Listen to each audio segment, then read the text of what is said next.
En 1993, la empresa costarricense de capital canadiense Industrias Infinito S.A. solicitó una concesión para la exploración minera en Cruzitas de Cutris en San Carlos. Mientras la empresa esperaba la aprobación del estudio, Carlos Murillo y sus hijos, vecinos de San Carlos, interpusieron ante la Sala Constitucional un recurso de amparo contra el MINAE por haber otorgado esa concesión. Pagan el agua, nos pagan la luz, nos pagan la corriente. Ellos son nuestros padrinos, como ellos, porque ellos nos tienen trabajando. Todo es bueno, el comercio es buenísimo. ¿Por qué? Porque ya hay gente que tiene trabajo.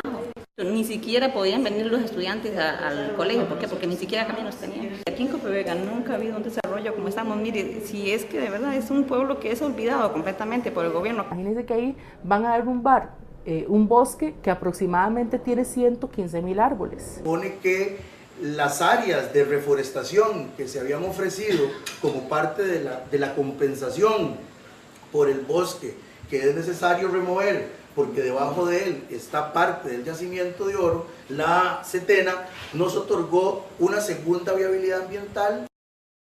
El 11 de septiembre del 2009, los magistrados de la Sala Constitucional, Luis Paulino Mora y Ana Virginia Calzada, visitan la zona para evaluar el proyecto minero. La visita se programó por el recurso de amparo interpuesto por el sector ecologista y por el pronunciamiento del Consejo Universitario de la Universidad de Costa Rica.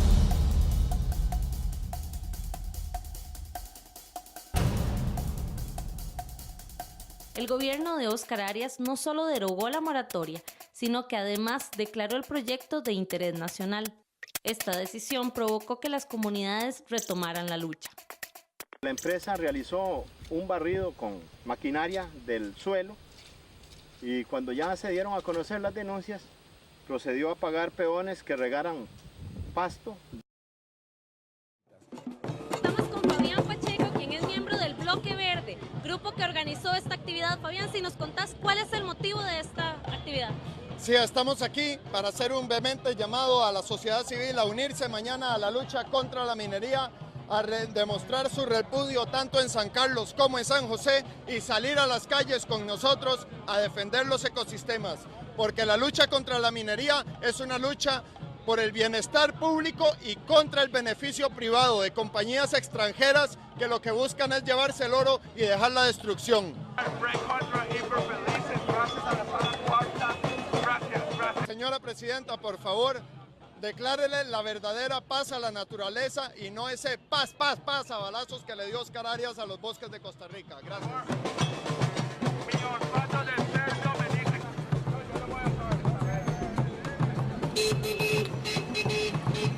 Nos encontramos frente a la Casa Presidencial en Zapote con un grupo de hombres y mujeres que están ayunando para manifestarse en contra de la minería de oro a cielo abierto.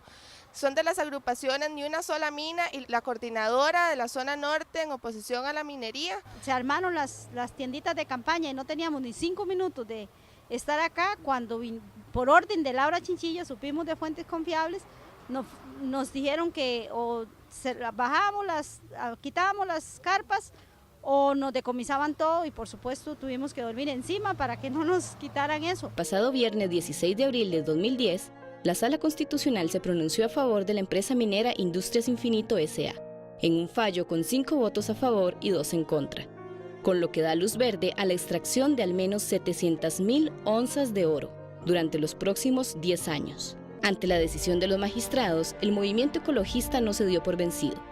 El mismo día que la Sala Constitucional anunció el fallo, interpusieron un contencioso administrativo y lograron detener temporalmente las obras. El movimiento ecologista continúa su lucha contra la minería y asegura que seguirá movilizándose en la calle y, de ser necesario, llevar este caso ante tribunales internacionales.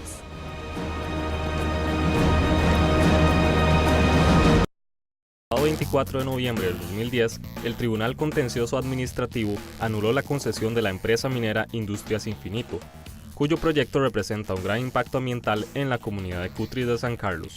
Asimismo, esta sentencia mandaba a investigar a funcionarios de alto rango político por varios delitos. Se abrieron causas judiciales en contra del expresidente Óscar Arias Sánchez, del exministro de Ambiente Roberto Dobles Mora y de varios funcionarios de Setena, de Geología y Minas y de otras instituciones.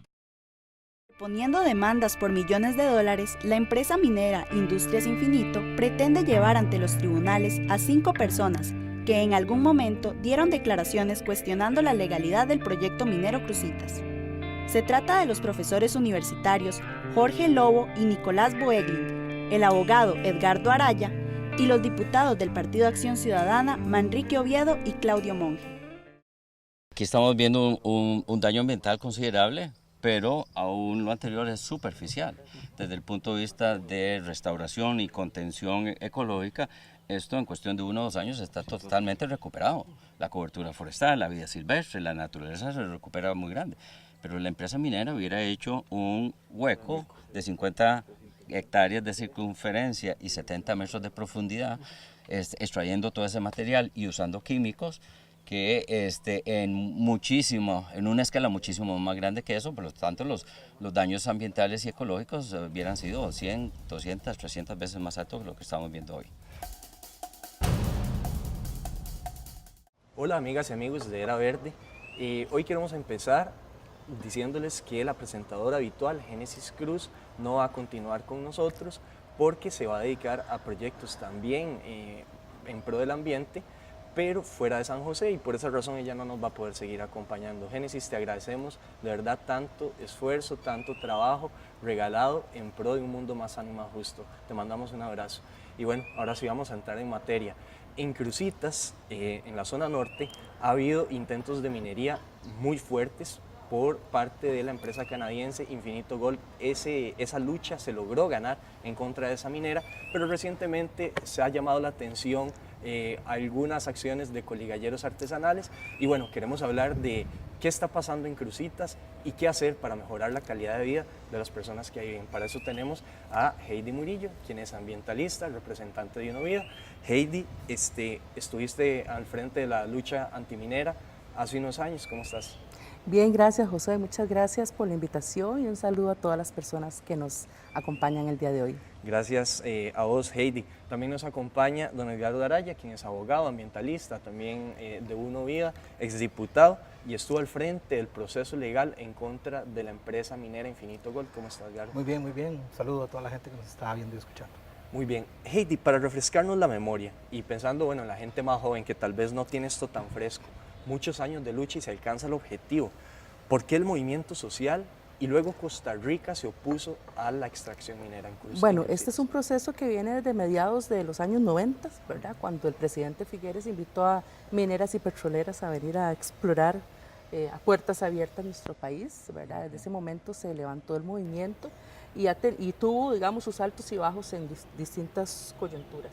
En este sentido, digamos, en el último intento que fue en el gobierno de Óscar Arias, logramos desde el movimiento ecologista, que a pesar de esos altos y bajos venía dándole seguimiento a los diferentes expedientes, y en ese sentido Unovida estaba cada 15 días aquí en Setena, ¿verdad?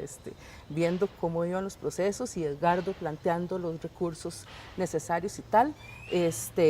Pero llegó un momento en que se sumó la mayoría del pueblo costarricense, ¿verdad? Después de el último intento, que fue la tala rasa que realizaron después de obtener un decreto de interés público y conveniencia nacional a todas luces cuestionable, y que de hecho fue anulado, ¿verdad? Y que saliera publicado a las 8 de la mañana y a las 10 de la mañana ya estuvieran cortando árboles y en un fin de semana se volaran más de 50 hectáreas de bosque, en realidad despertó esa malicia en la gente, ¿verdad? Y encendió los ánimos, al punto de que 2 años después logramos por unanimidad que en Costa Rica se prohibiera la minería. Sí, claro, y era una empresa con mucha influencia. Bueno, incluso eso se ve reflejado en la declaratoria de interés nacional de parte del expresidente Óscar Arias, que dice que la minería es importante para el país, ¿no? Edgardo, ¿cómo se logra detener la extracción el proceso que intentaba extraer oro allá en Cruzitas? Claro, lo que hay que tener claro es que eso era un chorizo escandaloso. La forma en que la minera, de una forma cuasi mafiosa, se manoseó la institucionalidad de este país, nosotros no lo hemos visto antes, ¿verdad? una empresa que incluso está vinculada con el robo del borrador de la sentencia de la Sala Primera que confirmaría la nulidad de todos sus permisos. Una orquestación de voluntades, terminó diciendo el Tribunal Contencioso Administrativo, para lograr que se dieran los permisos a como diera lugar, torciendo el Estado de Derecho, torciendo los estudios ambientales. Y eso fue saliendo a la luz y fue quedando clarísimo al punto que hoy Óscar Arias está rindiéndole cuentas a la justicia. Yo espero que doña Emilia Nava, la fiscala general, no afloje en esa investigación. Edgardo, en español, ¿qué es una orquestación de voluntades? Bueno, eso es ponerse de acuerdo para delinquir, básicamente. Es decir, ponerse de acuerdo para cometer un ilícito. Es casi de una mafia organizada. Así es. Bueno, y tan ilegal esos permisos como la invasión de coligalleros en este momento. No hay ninguna diferencia en cuanto a la ilegalidad de esas actuaciones. Ambas son ilegales, claro. Estamos de acuerdo. Heidi, ¿qué había antes en esa comunidad? Digamos, en términos de actividades productivas, ¿qué había antes de que Infinito propusiera este proyecto minero? Ahí siempre han sido tierras de producción agropecuaria, ¿verdad? Inclusive todavía hay familias que tienen su producción de quesos, cultivos, ¿verdad? Tubérculos, etcétera. Ahí en realidad, de hecho, esa finca era una finca ganadera. Para la gente que no conoce la zona, ¿esto representa gran población? ¿Es poco? ¿Es densa? ¿Está muy dispersa? Cuéntenos un poquito. Propiamente en el pueblo de Cruzitas, ¿verdad? En este momento lo que viven son 7 familias, ¿verdad? En mediados de los años 90 había cerca de 30 familias que fueron desplazadas. ¿Y en los alrededores de Cruzitas? En los alrededores hay varios pueblos, pero también son en realidad, digamos, no son centros de población grande.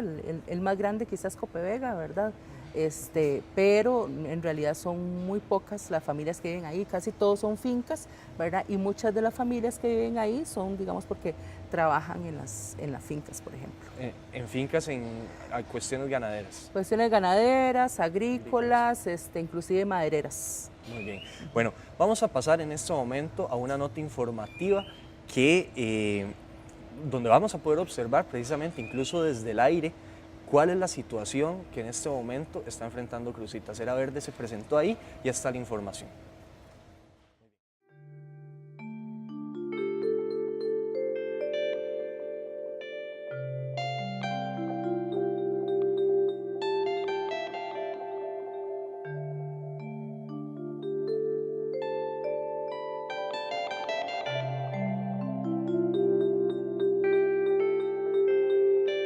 La minería industrial de oro a cielo abierto tiene magnitudes de cientos de veces o miles de veces más de lo que acabamos de ver allá en los pozos, debido a que la empresa minera lo que deseaba hacer era explotar un yacimiento de una profundidad de 65 metros, lo que significaría la remoción de cientos de miles de toneladas de regolita y de roca, que después sería procesada, triturada primero y procesada con cianuro. Estos señores lo que hacen es venir con mercurio y sacan el material, el suelo, y lo procesan con el mercurio para extraer, separar el oro del residuo. Ese residuo de tierra queda contaminado con mercurio. El mercurio es muy dañino para la salud de las personas que lo utilizan si no utilizan las medidas de protección adecuadas, y lo otro que tiene es que contamina las aguas, el suelo y sobre todo la vida que vive en las aguas, desde las más microscópicas hasta los animales más grandes. Entonces afecta la cadena alimenticia. ¿Con qué nos hemos enfrentado? ¿Qué es lo que hemos luchado? Bueno, con la situación de que la gente creyó en su momento que Industrias Infinito era quien iba a solucionar los problemas que normalmente el Estado atiende. Entonces la gente comenzó a ver que Industrias Infinitos daba las carreteras, Industrias Infinitos era quien proporcionaba el desarrollo económico del lugar, y pues creyó en esa idea de desarrollo. El gobierno en todo es claro sobre la responsabilidad histórica que tenemos hacia un nuevo modelo de desarrollo que no dependa de las industrias extractivas de alto impacto ambiental. Muy posiblemente puedan haber personas y grupos políticos que quieran abrir la posibilidad de la minería, y yo estaré presente en esas discusiones políticas aportando la mejor información científica defendiendo el caso de que esas no son las mejores decisiones. Tenemos bastante información que podemos aportar sobre costos-beneficios y sobre las oportunidades que podríamos generar hacia fomentando el modelo más sostenible y más verde que tiene este país.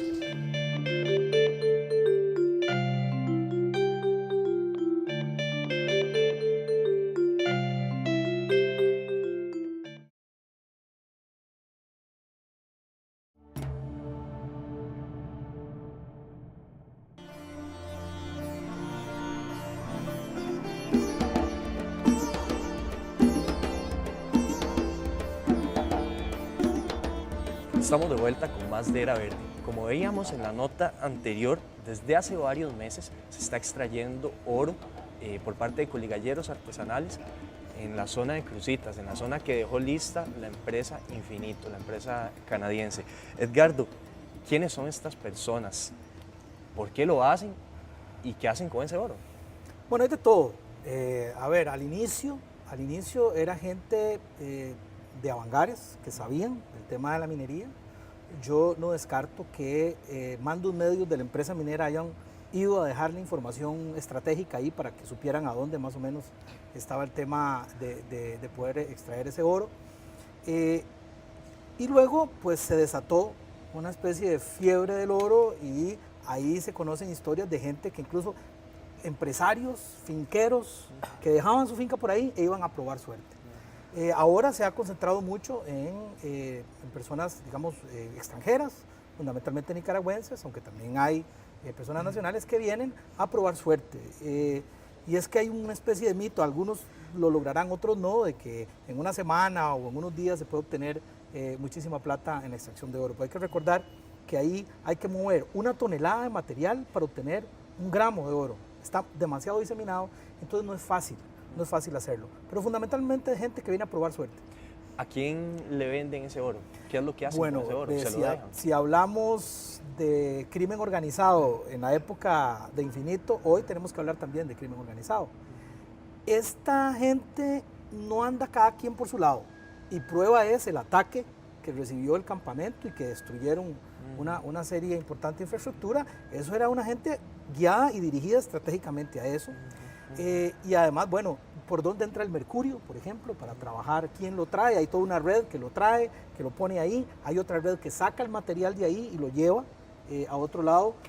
Empezaron tratando el mercurio y el material en el mismo terreno, luego se fue complejizando a partir de la presión de la policía y de los sectores ambientalistas, entonces ahora sabemos que se lo llevan para otro lado y lo tratan. Pero eso requiere claramente una red, ¿verdad?, mafiosa, de una actividad absolutamente ilegal también. Sí, parece que aunque la extracción es artesanal, no es tan artesanal toda la red de distribución. Además ahí era claro que los primeros, sobre todo los primeros que empezaron a llegar, llegaban financiados. Es decir, pagados los traían en busetas, los traían en buses y les tenían alquileres en las casas. Entonces no era como que pobrecito la gente que fue a probar suerte, que están desempleados, no, ahí hay mucho más que eso. Sí, bueno, nosotros estuvimos en la zona y vimos que donde están extrayendo, casualmente es donde Infinito había hecho estudios que había mayor concentración, ¿verdad? Eso es llamativo. Claro, en una finca de 800 hectáreas, llegar directo a las 2, 3, 4 hectáreas donde las áreas calientes que llaman, ¿verdad? Los focos calientes, no se llega nada más por olfato. Sí. Heidi, algunas personas, medios de comunicación han querido responsabilizar al sector ambientalista de esto que está sucediendo, porque hay una afectación ambiental clara con lo que están haciendo los coligalleros, y han querido responsabilizar al sector ambiental, diciendo que la empresa lo hubiera hecho bien porque era una empresa industrial y que no así por la libre.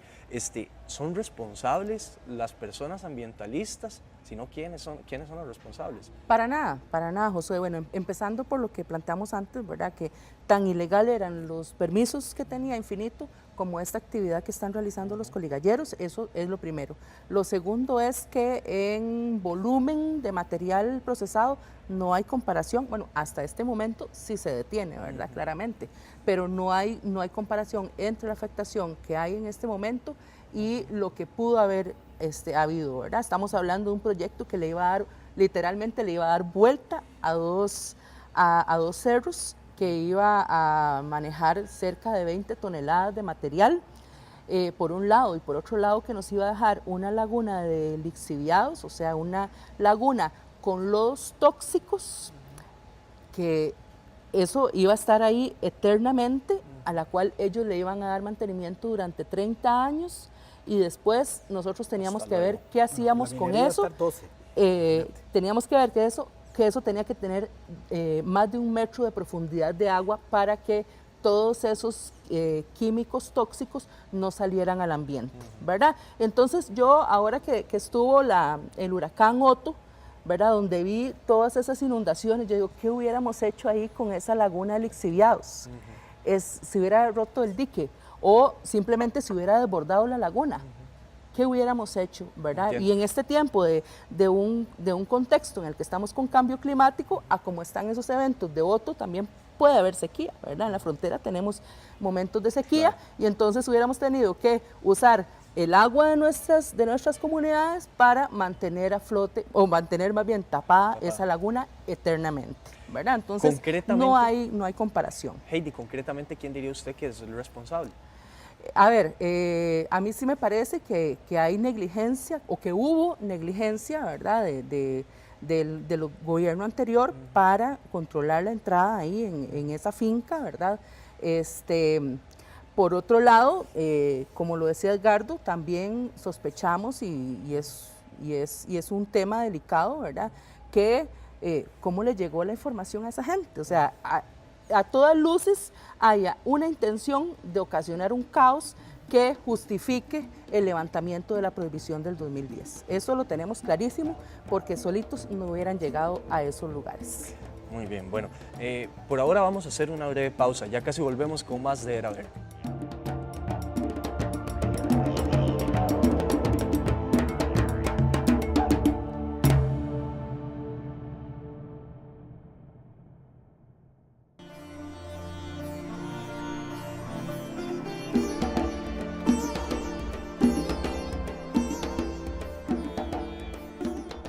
Volvemos, amigas y amigos, con más de Era Verde en el último bloque de este programa sobre crucitas. Estamos desde los jardines del Museo Nacional y bueno, estábamos viendo que hay mucha tela que cortar. Se le reabrió, la fiscal Emilia Navas reabrió el caso contra Oscar Arias. La empresa demandó a Costa Rica por una cantidad absurda de plata, por incumplimiento supuestamente. Hay como un discurso de impunidad aquí metido. Edgardo, ¿qué posibilidades hay de que la empresa se salga con la suya? A mí me llama mucho la atención. Bueno, primero, ya le digo, es una carebarrada la empresa venir y decir, ahora ir a poner una demanda en el CIADI diciendo que nosotros incumplimos, cuando quedó absolutamente demostrado que los que tenían comportamientos delincuenciales y mafiosos eran ellos. ¿Cómo ahora va a venir un inversionista a decir que de buena voluntad vinieron ellos cuando vinieron aquí a manosear y a torcer nuestra institucionalidad? Por eso Oscar Arias está ahí, por eso Oscar Arias debe rendirle cuentas a la justicia. Lo intentaron tapar durante mucho tiempo, y a mí me llama mucho la atención que ahora haya gente rasgándose las vestiduras. Qué barbaridad, qué es lo que está pasando ahí con los coligalleros, mejor volviera a la empresa, mejor volviéramos a sacar ese oro.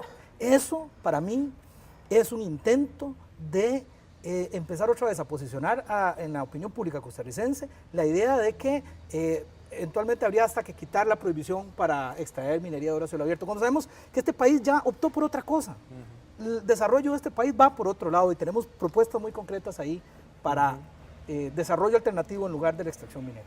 Edgardo, es como un muerto que quieren revivir y me interesa mucho, perdón, esto que quieren último maquillar y que quieren perfumar, pero ese muerto está y está bien muerto. Y está bien muerto, estoy totalmente de acuerdo.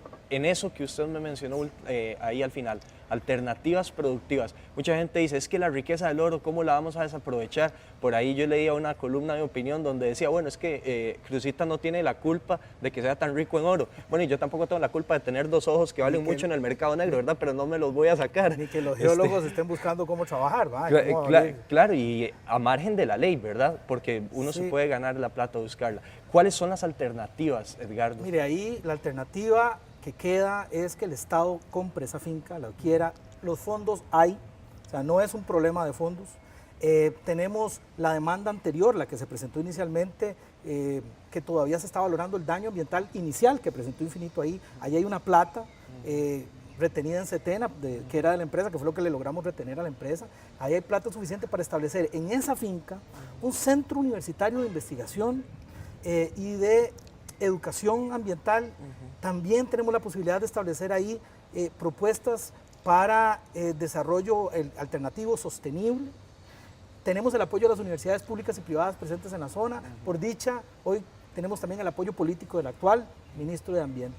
Eso es lo que tenemos que hacer ahí. Lo que tenemos que devolverle es presencia al Estado costarricense ahí. Esa zona no es pobre porque haya oro o no haya oro, es porque ha sido abandonada históricamente por el Estado costarricense. En mi época de diputado intentamos permanentemente estar en la zona, nunca abandonamos la zona, pero muy solo efectivamente, ¿verdad? Faltó ese acompañamiento institucional que lo vemos hoy, que se está anunciando y que se ve. Y creo que esa es la solución para darle sostenibilidad integral en el tiempo a eso. No es coma hoy, saque el oro y muérase de hambre y muérase de todo lo demás mañana. Esa no es la idea del desarrollo sustentable. Sí, también, Josué, las organizaciones como UNOVIDA y la Red Sancaleña Mujeres Rurales hemos estado ahí presentes. Estuvimos con un proyecto financiado por el INAMU tratando de articular a las mujeres que había en Cruzitas y en sus alrededores. Todavía seguimos en eso, ¿verdad? Y sí es importante reconocer los esfuerzos hacia los últimos días del gobierno anterior y que esperamos que en breve se retomen, ¿verdad? Liderados por el INDER para un plan de desarrollo integral en la zona, ¿verdad? En este momento hay un proyecto de una planta de quesos que nosotros hemos apoyado decididamente. Ese es el verdadero oro. Ese es el verdadero oro, la producción, el turismo rural comunitario, etcétera, ¿verdad? Y sí es evidente que se han hecho esfuerzos, digamos, para mejorar las condiciones, ¿verdad? Y la primera fue el acceso, digamos, de los caminos que se han mejorado considerablemente y también el acceso al agua. Porque ¿qué hacemos con un proyecto productivo si no hay las condiciones básicas para producir higiénicamente? Sí, claro, para producir y para vivir, ¿verdad? Para resolver el problema de desempleo a Cruzitas, que tanto hablan, con un centrito de desarrollo ahí, si ahí lo que hay son 8 o 9 familias.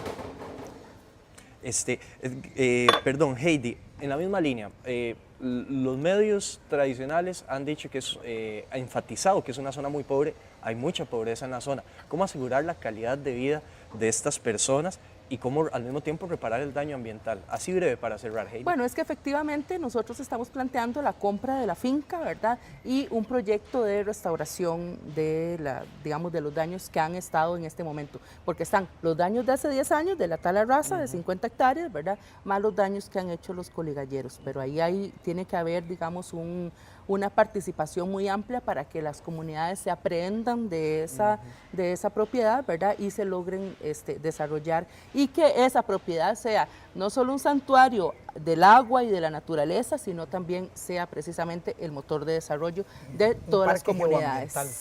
Se ha hablado también de un parque geoambiental. Podemos sentar un precedente, ¿no? De cómo una zona muy rica para una industria extractiva se puede más bien aprovechar. Bueno, ya sería el segundo precedente en San Carlos, porque el primero fue la montaña sagrada que Eurospec intentó explotar con minería de azufre hace 30 años. Heidi, muchísimas gracias por acompañarnos. Edgardo, usted también, gracias por haber venido. Amigos y amigas, ustedes también gracias por acompañarnos desde sus casas. Es un tema que se las trae. Por favor, infórmense. Les agradecemos mucho habernos visto. Los dejamos con más de la programación de Canal UCR, en donde hacemos televisión con sentido.